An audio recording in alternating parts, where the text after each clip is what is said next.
I can't be the only one that thinks that majority of women in Canada are completely insufferable. So here in Vancouver, right now as I'm recording this video, it is cherry blossom season. So the cherry blossoms come into full bloom. They're the beautiful pink trees, and they smell nice and sweet, very aromatic, especially this time of year. And you bet your ass, every single female influencer, every single fit chick, every single model within a 50-kilometer radius has come into town, set up their iPhone on a tripod, doing their little photo shoot, their Instagram reel takes, to try to showcase them posing very scantily with the cherry blossom trees. I was walking down, Pacific Boulevard yesterday, and this one woman had her tripod set up on the one side of the sidewalk as she was right against the tree. And I walked through her shot, because what am I going to do, walk through the road? No, thank you. And she gave me this nasty scowl, like she was so inconvenienced by the fact that I walked through her shot. God forbid you do something other than, posting your back end and your jugs. God forbid. But the reality is, most women would rather do that and get the attention of 10,000 simps than get the attention of one man and having the joy of having kids in a family. The same joy that my mother has every single time that she sees me, and the same joy that I get every time I see her having that joy when she gets to spend time with me. Because ultimately, I am the child that she birthed and brought into this world. Obviously, my dad helped as well, but she delivered me, right? That's why I exist. And I've heard quotes, because keep in mind, Canada is a very feminist, liberal society. We had our first feminist prime minister. What a nightmare that was. He's gone. Now we got a banker in charge, for those that don't know. And so keep in mind that we do live in a feminist society. The narrative is that women are outperforming men.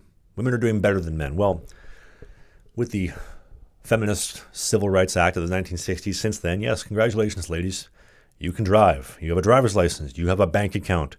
You can now get a soul-crushing degree and get a corporate job working for the government and a whole bunch of student debt. Congratulations. You are now an adult like the rest of us. You hear that? You see that? It's the world's smallest violin. It's so tough. God forbid. When you factor in also the fact that Canada right now, Canada has more degrees in the female population than anywhere else per capita in the world. There are more women with degrees in Canada than anywhere else in the world. And so the reality is most women, I think personally, are far too impressed with themselves. Look at me. I have a degree. Look at me. I have a university degree. I have an apartment. I have a nice car. I have 28 beautifully decorated throw pillows on the bed with my master's degree right above it. And God forbid if Trav ever comes by because he's so goddamn tall, humble, strong, and sexy, works out and trains Muay Thai fighting 3 times a week. God forbid he comes over to my apartment, has a nap, and moves one of the pillows. Oh, no. God. Oh, Jesus. You move the pillows.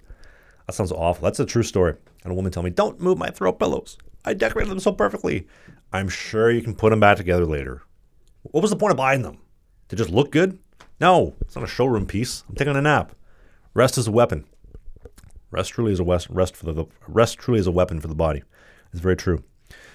But most women, because of this, they've been empowered to believe that I'm just going to hold out. I'm going to hold out for a good offer. I'm going to wait for better. And the reality is it doesn't come. The best offer most women are going to have is in their early, maybe mid-20s at the best, and it only goes down from there. Like any woman that I've dated, it's kind of funny, and I'm not saying this to be arrogant about it, but any woman that I've dated, they've only gone down and down and down the pecking order from me because women age and they get less offers, they get lesser quality offers as time goes on. Men, our value is like this, and then it goes like a hockey stick as you get into the 30s and into the 40s. Every single man that I'm friends with in their 30s and 40s, the number one piece of advice they always say, don't get married young, don't have kids young, wait. The system is rigged against you. You're going to have all the optionality and all the leverage later on in your life, and you're going to make so many better choices to facilitate those dreams you had in your 20s at a later date. You just have to not screw up your entire 20s, get married, have kids, get into debt, get run through the family divorce machine, and lose half your shit. Right? But women are waiting for a better offer that's never going to come.